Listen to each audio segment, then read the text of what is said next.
The definition from the Webster Dictionary of a habit is a behavior pattern acquired by frequent repetition or physiologic exposure that shows itself in regularity or increased facility of performance. It's something you do repeatedly over and over again every single day. How do habits form? First, it starts with a cue. The cue triggers the brain to initiate a behavior. It is a bit of information that predicts a reward. As behaviors are repeated in consistent settings, they then begin to proceed more efficiently and with less thought as control of the behaviors transfer to cues in the environment that activate an automatic response. A habit, it is generally agreed that repeating a behavior in a consistent situation allows a cue response linked and to be formed. This is from an article by a professor named Lally from respiratorio.com. The second part of a habit starting is a craving. Cravings are the second step of the habit loop, and they are the motivational force behind every habit. Without some level of motivation or desire, without craving a change, we have no reason to act and or form a habit. The third part of forming a habit, starting a habit, is a response. The response is the actual habit that you perform, which can take the form of a thought or an action. The final step of forming and starting a habit is the reward. The reward is the end goal of every habit.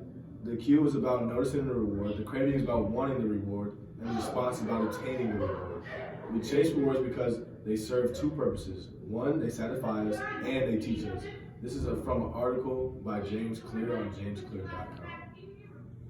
Most of the time, we can think of habits as bad things, but there are many habits that can be beneficial to our well-being. Think back to the habits you thought of in the beginning of the video.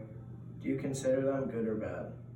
Although it may seem pretty obvious, there is an underlying reason behind why we are more used to thinking of the bad habits rather than the good ones. As humans, we tend to live for the present moment. We tend to do things that feel good at the current time, and we either don't understand or we don't think about what we have or what could come after.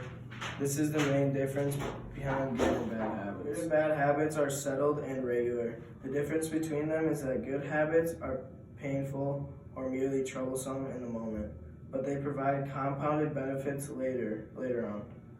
The bad habits are pleasurable, at least in some capacity in the moment, but they compound into a disaster with time. This was a quote by Michael Stawicki from Quora.com. An example of a good, long-lasting habit is brushing your teeth every day.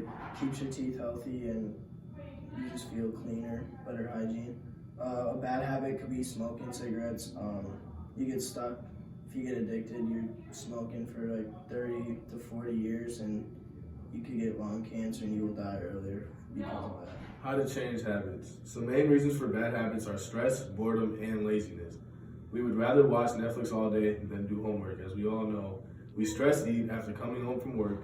We use alcohol to get our minds off of rough situations, etc. Instead of getting rid of bad habits, we need to learn to replace them with healthier habits that can benefit us down the road. Some ways of switching out and disengaging bad habits are choosing a substitute, like exercising or taking a break from homework instead of just watching Netflix. Cut out triggers. Fill your house with healthy alternatives rather than junk food. Tell people to make yourself accountable. Have others help you be a better you. And surround yourself with people who push you to do the habit and live like you want. An article on jamesclear.com, it says, on average, it takes more than 2 months before a new behavior becomes automatic, 66 days to be exact. And how long it takes a new habit to form can vary widely depending on the behavior, the person, and the circumstances. Interestingly, the researchers also found that missing one opportunity to perform the behavior did not materially affect the habit formation process. In other words, it does not matter if you mess up every now and then. Building better habits is a non-all or nothing process. So today we talked about how to form habits, positive and negative habits, and how to change habits. These are all good for college students to implement into their life. It's all good for them to know how to form a habit, what positive and negative habits there are to cancel out the negatives, and how to change your habits. Today easy way to start implementing habits in your life is, instead of going on Netflix at 2 in the morning, go up into your bed and do your diaphragmatic breathing.